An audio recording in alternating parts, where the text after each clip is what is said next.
hay'adda DAI ayaa qalabka horumarinta iyo kaydinta caanaha guddoonsiisay shirkadda caanaha ee Horumar ee magaalada Burco oo ka mid ah shirkadii ku guuleysay tartankii kobcinta dhaqaalaha ganacsatada.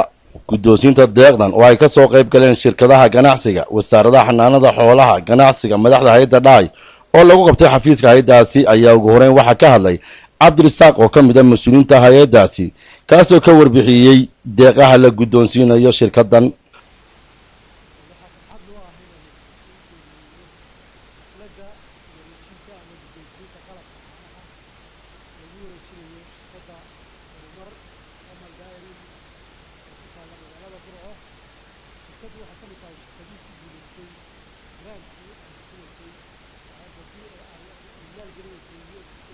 Master Khan oo ka tirsan mas'uuliyiinta hay'addaasi bixinaysay deeqda ayaa xusay inuu aad ugu faraxsan yahay inuu goobjoog ka noqdo deeqdan la guddoonsiinayo shirkadda caanaha isla markaana ay qayb ka tahay ayuu yidhi mashruuca lagu kobcinayo ganacsatada yaryar ee ka shaqeysa Somaliland. Yuusuf Maxamed Cali Qoys oo ah guddoomiyaha shirkadda caanaha ee Horumar ee magaalada Burco ayaa soo dhaweeyay tallaabadan waxaana ka mid ah dalkiisii. Horta waxaan ugu mahadnaqaynaa waxaan ugu mahadnaqaynaa dawladda Mareykanka oo USAID dawladda Mareykanka oo ugu deeqday Somaliland in ay kobciso dhaqaalaheeda. haddii dhaqaalaha baacmushtarku uu kobco dhaqaalaha wadankuna uu yani aad u kobcaya. marka labadii way isku xidhayeen.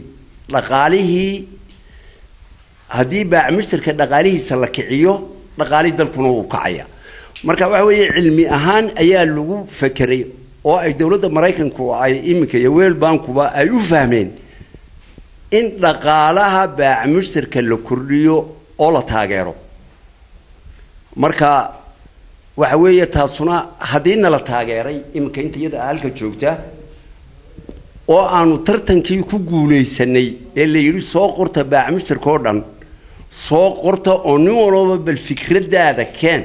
fikradaada markaad keento ayaa fikradda wanaagsan ayaa la dooranayaa oo markaa yaa la kobcinayaa oo grant la siinayaa ama deeq la siinayaa.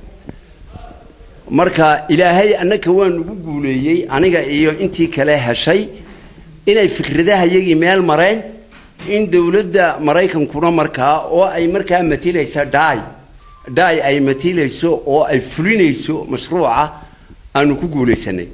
anigu haddaan soo koobo mashruucaygu wuxuu ahaa in yar aan fikradiina ka siiyo waxay ahayd in wax laga bedelo sidii aynu geela u dhaqan jiray. geela markii hore dee inta la iska sii daayo ayaa in raaci jiro markaas ay ma ogtay wax faa'iido aynu ku qabnayna way yaray inta miyiga degan macaana ka cabi jirtay. anigu fikrad ahaan markaa taan dhiibtay maanta xafladeedii aynu u fadhinaa waxay ahayd in geela sida lo'da lagu xareeyo beer in nomadic life-kii laga bedelo in markaa caanihiisii inta laga liso in magaalada la soo geliyo oo la iibiyo. marka geelu anigu waa 12 bilood ayuu beerta ku jiraa. fikradda labaadna waxay ahayd caanahan inta laga keenayo hawdka ee gaariga lagu soo qaadayo ee caanihii soo dhanaanayaan ee caagadda xun ee yani aan hagaagsaneyn lagu soo qaadayo in la bedelo oo caanaha aanay soo dhanaanaan ee talaagada la qaado. talaagadihii la geeyo xagga caanaha laga keenayo xuduudka ah caanaha marka la soo liso in lagu xareeyo caanaha talaagadii fridge.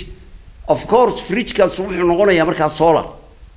marka fikradahan waxaan idhaa haddii talaagadaha la qaado oo hawdka la geeyo oo solar fridge ay noqdaan marka caanihii dhanaani maaya. caanihii oo fresh ayaa Burco la soo gelay.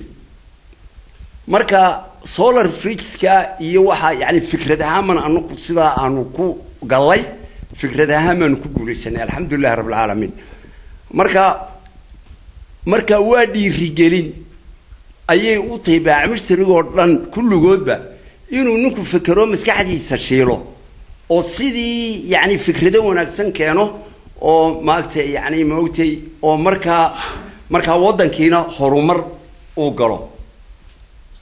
hadalkayga waxaan ku soo koobayaa oo aan yani ku soo koobayaa dawladda Soomaaliduna way mahadsantahay waxay kala qayb gashay USAID iyo DAI waxay kala qayb gashay sidii si cadaalad ahaan fikradaha loo eegi la waxa ka qayb galay wasaaradda ka qayb gashay niman kale ka qayb galay DAI baa ka qayb gashay iyo dawladda Soomaalida marka maanta oo la guddoonsiinaya qalabkii aan ku guuleystay waanu mahadnaqaynaa USAID waxaanu mahadnaqayaa DAI sidoo kale Yuusuf Xaashi oo madaxa shirkadda Alcaam ee iyaguna ka mid ah shirkadii ku guuleysay tartankan ayaa u mahad celiyay hay'adda USAID ee iyagu bixinayay deeqdan lagu kobcinayo ganacsatada yaryar qalabka la guddoonsiiyay shirkadda caanaha ayaa isugu jiray talaajado solar iyo qalabka lagu eego caanaha waxa kale oo iyaguna halkaasi ka hadlay xubno ka mid ah golaha deegaanka Burco iyo mas'uuliyiin kale kuwaas oo dhamaantood soo dhaweeyay tallaabo Axmed Digaale